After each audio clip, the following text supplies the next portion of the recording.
सुगंधा और उसकी सास कांता के बीच एक अजीब सी जंग रहती थी। ये जंग थी किचन में कौन ज्यादा अच्छा काम करेगा और घर के सदस्यों के दिल जीतेगा। और उनकी इस जंग में हमेशा कुर्बान होते थे उनके दोनों पति। कैसे? आइए देखते हैं इस किचन पॉलिटिक्स की कहानी में। एक दिन किचन में, माँ जी, आज मैं बना रही हूँ मेथी की सब्जी। इस खाने से घर वालों के पेट की सारी समस्या खत्म हो जाएगी।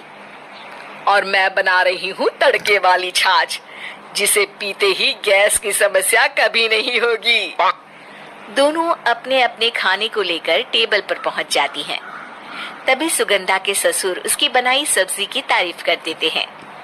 अरे वाह, मेथी की सब्जी भी बनी है, बड़ी ही स्वादिष्ट है। वाह बहू वाह। अरे बहू, लेकिन इसमें इतनी सारी मेथी बर्बाद करने की क्या जरूरत थी? देखिए माँ जी, ये तो वो मेथी है जो आप रात में भिगोकर सुबह उसका पानी पीती हैं, और जो मेथी फेंक देती हैं, उसी से मैंने ये सब्जी बनाई है। अरे वाह बहू, तुमने तो बड़ा ही समझदारी का काम किया। बस अब क्या था, कांता जी का तो मानो ये सुनकर खून ही सूख गया। वो फैसला कर लेती है कि किसी भी तरह वो अपने खाने की तारीफ लेकर ही रहेगी और सुगंधा को किचन में उसकी कमियां गिनाएगी। कांता फ्रिज खोलकर देख रही होती है और फिर सुगंधा से कहती है, अरे बहू, ये क्या, पूरा फ्रिज गंदा पड़ा है। तभी वहाँ सुगंधा का पति आ जाता है। वो सुगंधा को डांट कर कहता है, सुगंधा, तुम्हें कितनी बार कह रखा है कि वायरस फैल रहा है, साफ सफाई का पूरा ख्याल रखना है, लेकिन तुम किचन में इतनी गंदगी रखोगी तो कैसे चलेगा। सुगंधा सास की तरफ देखती है जहाँ वो मुस्कुरा रही होती है।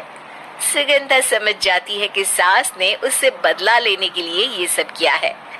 दोनों रात के खाने की तैयारी में लग जाती हैं। दोनों ना एक दूसरे की तरफ देखती हैं और ना ही एक दूसरे से बातें करती हैं। रात को खाने की टेबल पर एक एक कर दोनों कई तरह के अलग अलग व्यंजन टेबल पर लगा देती हैं और अपने अपने पति के पास जाकर खड़ी हो जाती हैं। अरे खाइए जी खाइए, मैंने बड़ी मेहनत से बनाया है। प्लेट में वो खाना डालती है। सुगंधा भी दोनों की प्लेट में खाना डालते हुए कहती है, बड़ी ही मेहनत लगी है इस खाने को बनाने में। हाँ, दोनों को ना चाहते हुए भी सारा खाना खाना पड़ता है। कहीं दही तो कहीं मलाई तो कहीं मसाला। और इन सब के बाद दोनों बड़ी ही मुश्किल से अपने कमरे में सोने जाते हैं।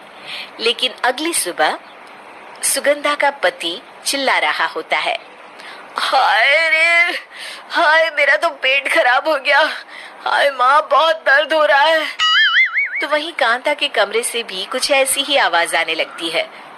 हे भगवान, इस सास बहू की लड़ाई हमारी जान लेकर रहेगी। जाओ कोई डॉक्टर को बुला कर लाओ। डॉक्टर आते हैं। दोनों को देखकर कांता और सुगंधा से कहती हैं, देखिए, आप दोनों इन्हें खाने में हल्का ही दीजिएगा। हो सके तो रात का खाना जल्दी खाया करें और वॉक किया करें। इतना कहकर डॉक्टर वहाँ से चले जाते हैं। जिसके बाद एक बार फिर से दोनों बहुएं किचन में जाती हैं और खाना बनाने में लग जाती हैं। रात में खाने के टेबल पर दोनों एक बार फिर से खाना लगाने लगती है। पापा जी, मैंने ये पतली मूंग की दाल की खिचड़ी के साथ ये पापड़ और पुदीने की चटनी भी बनाई है। अरे बहू, अभी अभी बेचारे पेट की बीमारी से गुजरे हैं, इतना भारी खाना तो डॉक्टर ने भी मना किया है ना। देखिए, मैंने आप दोनों के लिए सूप बनाया है। और दोनों उन लोगों की प्लेट में खाना डालने लगती हैं। तभी दोनों एक साथ बोल पड़ते हैं, बस करो, हमें माफ करो, हमें नहीं खाना इस घर में ना खिचड़ी और ना ही सूप। हम इंसान हैं, एक वक्त में एक ही खाना खा सकते हैं। बस करो, हमें माफ करो, हमें नहीं खाना इस घर में ना खिचड़ी और ना ही सूप। हम इंसान हैं, एक वक्त में एक ही खाना खा सकते हैं। इतना कहकर वो दोनों वहां से चले जाते हैं। कहानी का अंत। आप लोग उम्मीद कर रहे होंगे कि अंत में सब ठीक हो जाएगा। नहीं जनाब, अगर सास बहू के बीच सब ठीक हो जाए तो आप ये सीरीज देखे ही क्यों?